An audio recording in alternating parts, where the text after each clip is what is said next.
Hey there, welcome to the Xennial Mindset Show. I'm Marie Mack, born in 1983. And I'm Anne-Marie Pasquino from the crew of 1977. Together, our mission is to unravel the intricate layers of the Xennial mindset, where cherished memories of cassette tapes and rotary phones seamlessly coexist with cutting-edge technology and social media frenzy.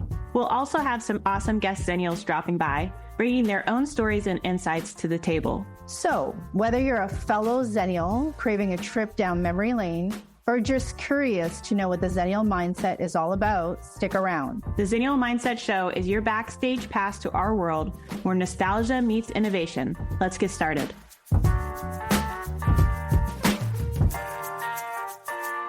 Welcome back, everyone. We are here for another amazing episode, and we're going to take a little stroll down reminisce lane with how we communicate with each other. This is such a fun thing for Anne-Marie and I to talk about. If you guys have been listening in, you've heard a little bit of our story.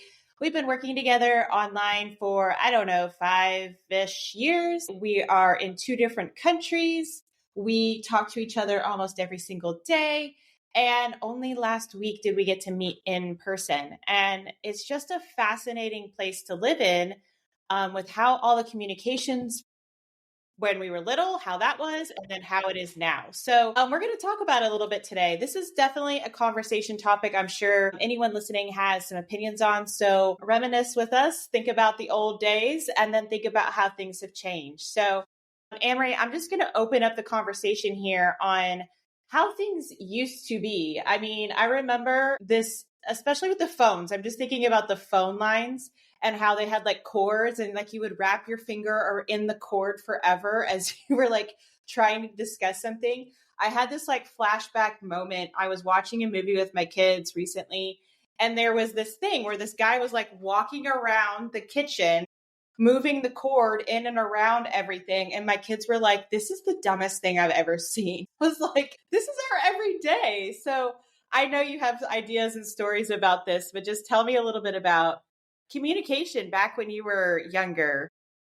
Yeah, totally. I think, landlines was definitely a thing. Phones being fixed to a wall that didn't move. So you were literally limited to how far you can go away from the phone because those phone cords that we spun our fingers around were basically determining how far and if we can go into another room and have a conversation with somebody. But I remember specifically connecting with friends and saying, like, you had to know what time they were going to call.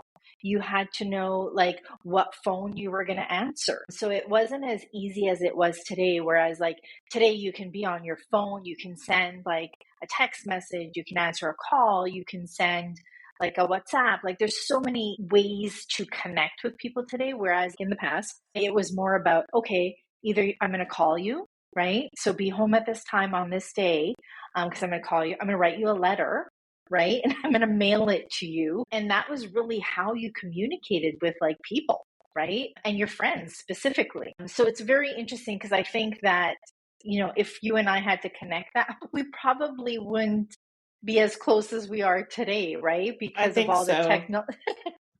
Well, we wouldn't even know each other. Like, how would we have ever met? Like, there's no True. way we would ever met. It's just crazy.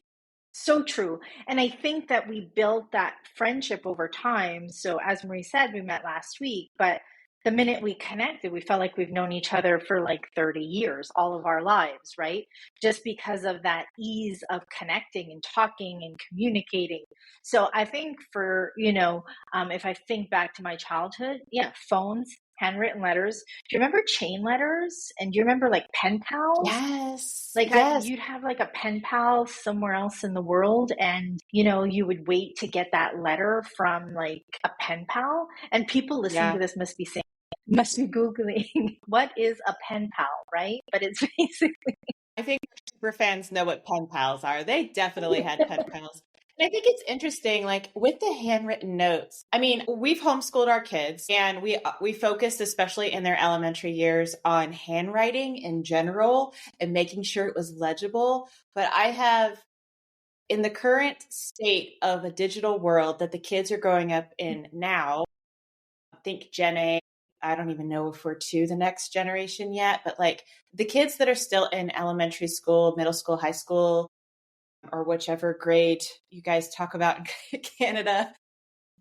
Like there's a lost art in creating a letter for somebody. There's a lost art to connecting through words when you can't send an emoji to be like, haha, this is funny, or like, oh, isn't it sad?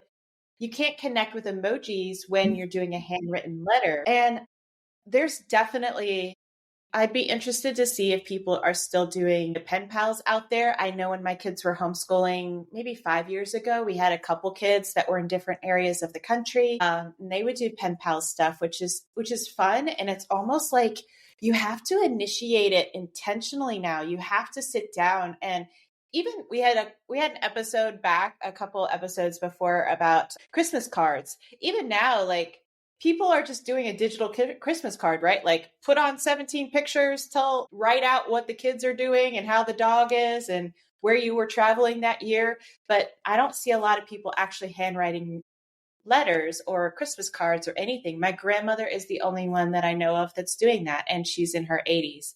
And it makes me kind of sad that that is a lost art. There's something really beautiful about putting actual pen to paper and creating that connection and like intention with a relationship that you just don't get when you type it all out, or, you send a quick voice note on whatever app you're using at the time. So it's just, there's a little bit of sadness there for me. Yeah. That I was sad about it.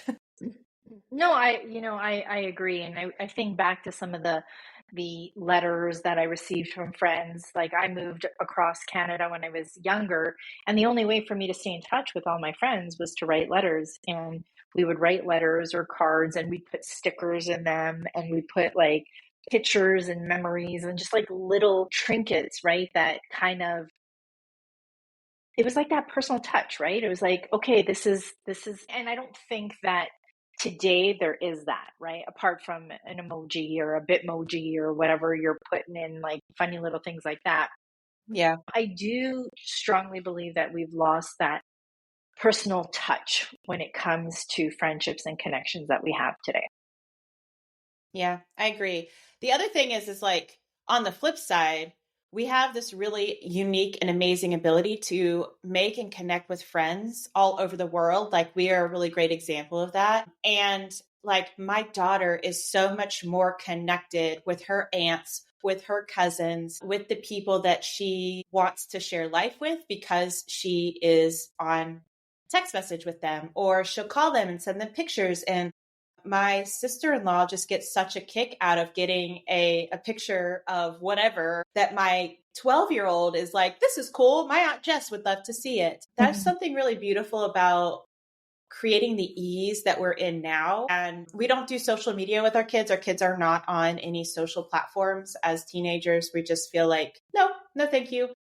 But we do have them in text messages with people that we feel like are appropriate, and mostly family, a couple of close friends. And that's a really beautiful place to be. So it's not so much like social connections, but are more on like creating the ease of developing relationships. And I'll find that right now, like, there's a lot of overwhelm in how much information you get. We were just talking about like, so-and-so got married, so-and-so got a baby. We were just having a conversation with a colleague of ours that lives in California who got a new dog. And immediately we could see that. Like, we didn't have to wait for her to tell us on the next call or anything. It's like, we're in a social platform and she's like, look at the puppy. And we're just like, yay.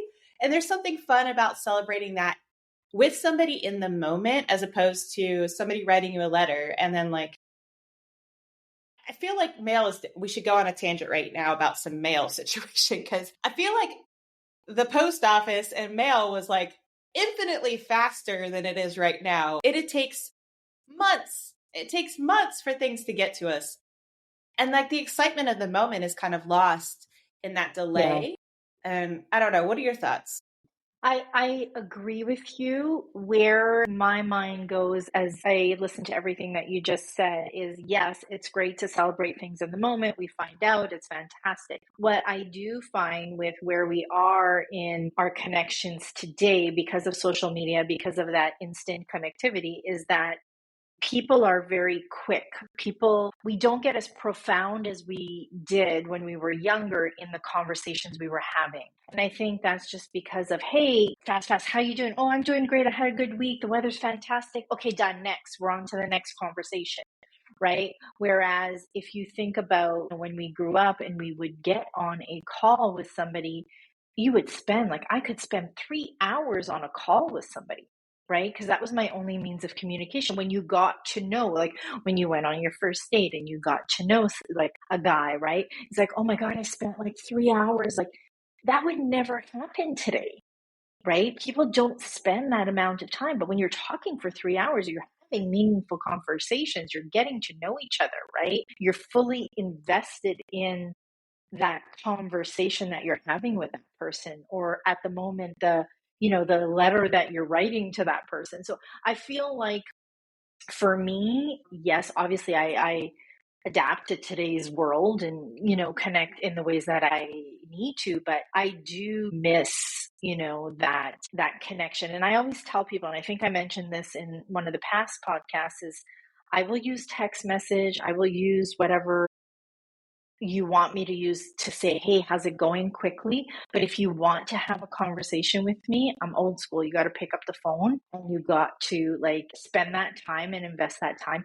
We could do a FaceTime if you prefer to look at me, but at the end of the day, I just love that connection time. And I have some friends who will say, hey, like some people have to schedule calls with them. I'm like, I don't get it. What do you mean? Okay, we're gonna let's connect on Tuesday at like 5:30. Right. So Yeah. it's a little bit different. And I feel like, we adapt, but I do miss that. Yeah, I miss the spontaneity of just like, hey, I'm in the neighborhood, I'm gonna pop in, and you kind of Yeah, know somebody's around and totally. that they'll sit down and have a call, or like just have some iced tea, sit down, have a chat, Mm, whatever might be there. That spontaneity of being in town and just connecting. We try to do that. I think in our family, we've really made an intention to try and do that a little bit better. Like my sister-in-law's great at it. Hey, I'm close. I'm going to bring coffee over and have a chat. And as long as we're here and it makes sense, like, yeah, absolutely. I do think that there's something beautiful about meeting peoples from so far away, in all of these different aspects of the work that we do. Now, you and I probably are different than a lot of people. We love to talk to people. We want to be on a video call. I do talk with my hands a lot, and that's important because that's a personality thing. But there is nothing that can, not that I know of anyway, that can replace being in person with somebody. And I think that's what we found when we met at an event last week. We were at a networking event. We met probably, I don't know, 20 different people that we've had conversation with on Zoom, on calls, on whatever platform we were on. And then to see them in person is almost like coming home. I felt such a peace at being in that room with 100, 200 people, because I already knew them. And that's something that I pride ourselves on our work, because we make such intention to have conversations with people, to get on a Zoom, where we can see video. We ask them about their lives, and they feel at home when we do see them in person. And that's huge. We're in the market of relationships. And whether that's a business relationship or a personal relationship, there's nothing that can replace a physical hug of a person, agreed. or the spontaneity of conversations as you're just sitting on a back porch, late night debriefs on whatever. Like all of those things come together because you are in person. So, and we're talking about work things and something specific, but the same thing goes when family is so far apart, right? My sister lives in Ohio, and we try so hard to create a time where we can sit and be together for multiple days because we just want to catch up. And it's like, you can't catch Mhm. up on like an hour long call that's scheduled with my sister, or my mom, or, any other family members that are spread out all over the country, or friends that are out there. And there's just something about making that intention. And I think that's what drives us to travel, really. Mhm. We've done a couple episodes and talked about travel.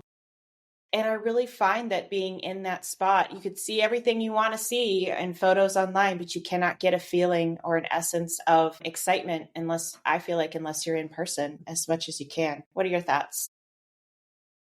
I can't agree more. That's why we're friends. I That's never, why you we're know friends. what? I never, like last week at the event that we went to, people wanted to hug. People wanted to feel that one on one human connection. Marie and I have been talking for 5 years. We're friends. But the first time we saw each other, we hugged each other, you felt that human connection. You're like, okay, I feel it. Like, this is real. This is like, so a lot of people long for that. Now, my question is, do you think that today's generation would feel the same way because they never experienced what we did, right? Because they were brought up in a, I'm not going to say social driven, but just the ease and connectivity and connection and like where we are today in terms of our communication. Do you feel like if your kids were in the same position? I can't say your kids because your kids are so awesome and different and you've raised them kind of like Xennials. But do Yeah, you but think that it would be the same thing?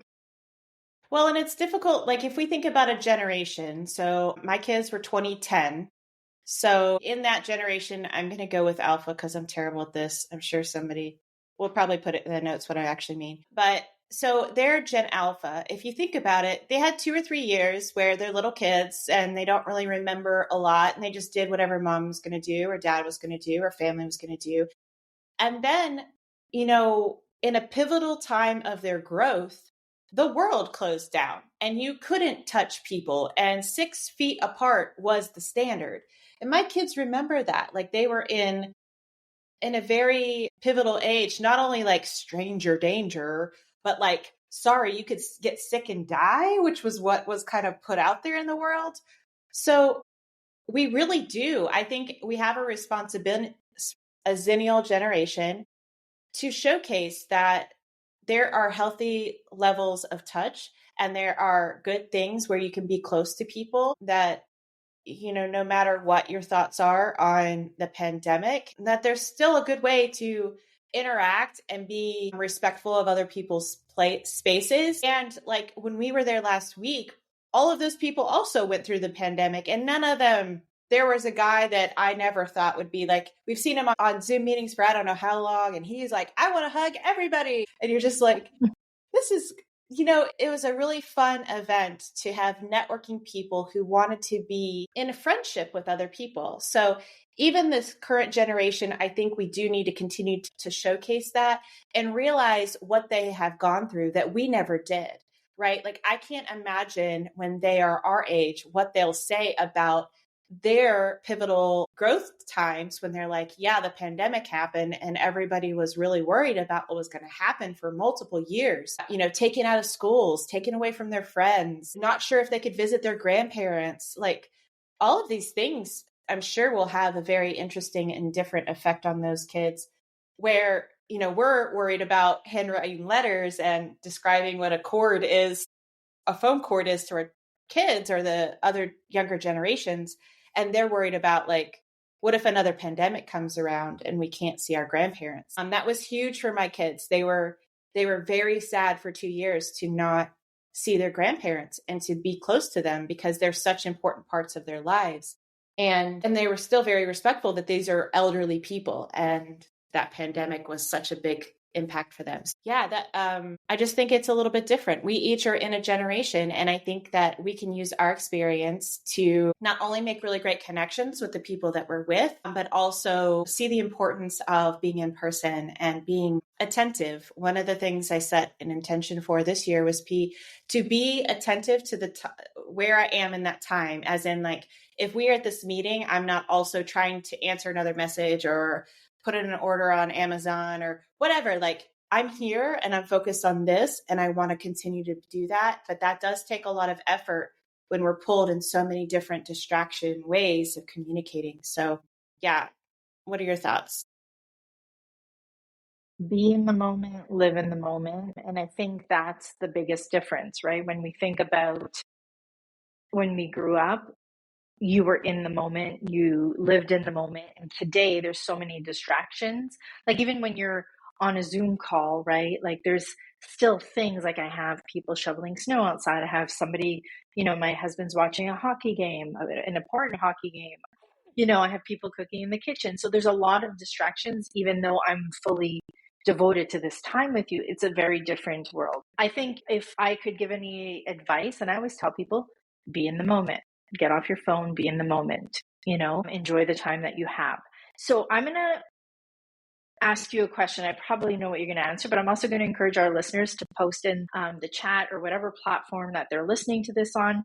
How do you decide when to pick up the phone or meet someone in person or just send a DM? This one's easy for me because I don't love getting on phone calls. I don't cringe. I can see your face over there. I don't love calls. So I'm almost going to use that last, but I do enjoy Zoom meetings as an accountability to stay focused. I do enjoy FaceTime as a way to connect with family.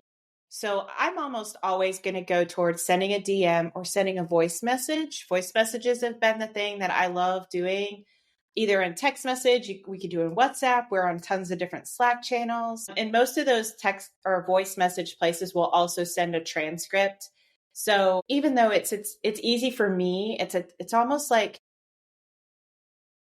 I want to be able to be as efficient as I can with my time, but I can learn a little bit from you, Anne-Marie, about slowing down a little bit and being more intentional with like the time that I do have with people, which is why I consistently schedule like check-in meetings or when's the next time we're going to visit each other or whatever it might be, because I know I need those accountability things. I love the work that I do. I want to be present in the work that I do, but to check in with, any one of my family members, I'm probably going to send a DM. My brother is super good at calling, which I can appreciate. And when he does, he really wants to tell you all of the things. So I get in that spot where I just want to hold space for that because I don't get to talk with him often. But then I'm also like, oh my gosh, you're sitting down for 30 minutes, maybe an hour, debriefing everything that's been going on in life. And like, do I have that time? But I really do probably need to make that time and to lean back on, the connection that is important. So what about you? How do you decide? I know you're already going to decide. I feel like I should be friends with your brother. Please, I'll give you his number. You guys can talk all day. It's fine. Well, I think there's two things you're saying. So there's the professional business side of things where you're saying, obviously, you love that connection, you love Zoom calls, and I love that too. If somebody sets up a business call with me, I don't enjoy that because I would prefer to see them on a Zoom call or a Teams call or anything like that. When it comes to my actual family, I'm going to say probably a phone call or a FaceTime. And does it make a difference to me because I know them and I have that relationship with them, so I don't need to see them, but it's nice every once in a while, like you said, to kind of connect with family that lives far. But if I'm talking to somebody that lives in my city, then a phone call is sufficient. Probably take the time to do that. And I enjoy that, right? Like you need those catch-up calls and you need to know where people are at. So that is always going to be my number one. DM, you know how I feel about that. You're asking me if I'm going to be late, if I'm going to be somewhere. That's fine, but anything more than that, I'll limit that. And the voice notes is not really my thing. I'll do it when I need to, more from a professional standpoint than a personal standpoint, but definitely, it's an option. It is not to me, it is not as personal and authentic as that conversation, that one-on-one conversation in that moment, if that makes sense. Yeah, definitely. And I think that I do kind of lean towards this, like, if I'm going to do it, should I do an outreach that's a voice note because I have time to do it right now? Or will I do it later? And I'm going to put that in quotes because it's like later never really happens for me. I just need to think about it. I need to get ideas out, or I want to connect with somebody. I almost err on the side of, a little touch point is better than, a touch point 3 weeks from now when I do sit down to have conversations. We schedule regular check-ins with like family and things like, on the weekends, connecting with parents. And it's just, it's just like things get busy, and that's good. Like, it's good that we are active people and we don't always have time to just sit down and chat for an hour, but we still have to put those buffers and really create the intention around good conversations with whoever's there. So I think everything in the future, as people are listening, share with us about, would you rather call somebody? Would you rather DM them? Would you rather, do a voice note? Would you rather not talk to them? If that's the case, that's probably a different conversation. But I think it's important. And this entire episode, we've been talking about like past communications and like what we're doing now. And the biggest thing is just to be authentic to what feels right to you. Obviously, Anne-Marie and I have relationship marketing as a place that we live consistently, and we love that. But really, it's about doing what feels right, making sure that you are staying connected, because as humans, we really do need that connection. And if that means, you're setting up and going to different events or conferences or whatever in your work, or, family trips or connections on the weekend or whatever, like whatever it is, just keep connections as a really important part of how we relate to other people. Because that's the biggest thing, is just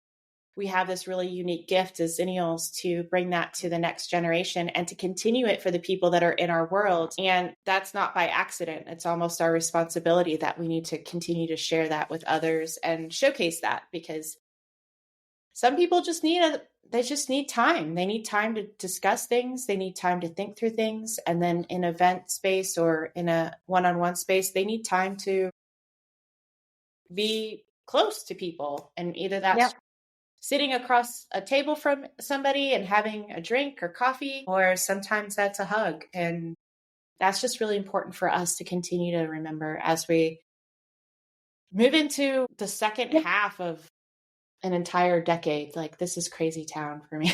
Like to think about that. I'll just add, and then we'll close up today's podcast.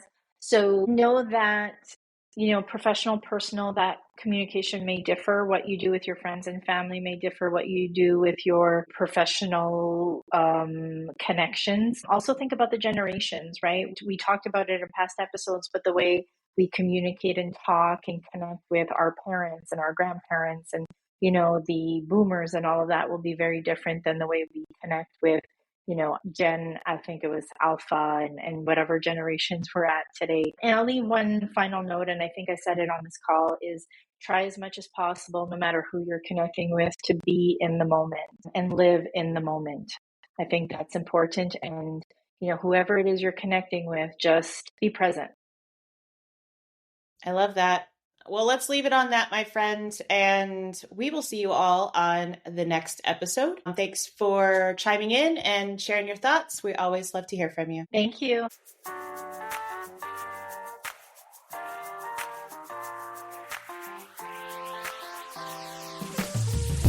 And that's a wrap for this week's episode of Xennial Mindset Show. We hope that you enjoy the deep dive into unique perspectives that defines our generation. A big shout out to our incredible guest Xennials who shared their stories and insights. If you want to stay connected and continue the conversation, please follow us on social media at the Xennial Mindset Show. Don't forget to subscribe, rate, and leave a review wherever you listen to podcasts. Your feedback means the world to us. Join us again next week as we unpack even more captivating topics, unraveling the threads of the Xennial experience. Until then, this is Marie, Mack and Amp signing off. Keep embracing the Xennial mindset, and remember, the best is yet to come.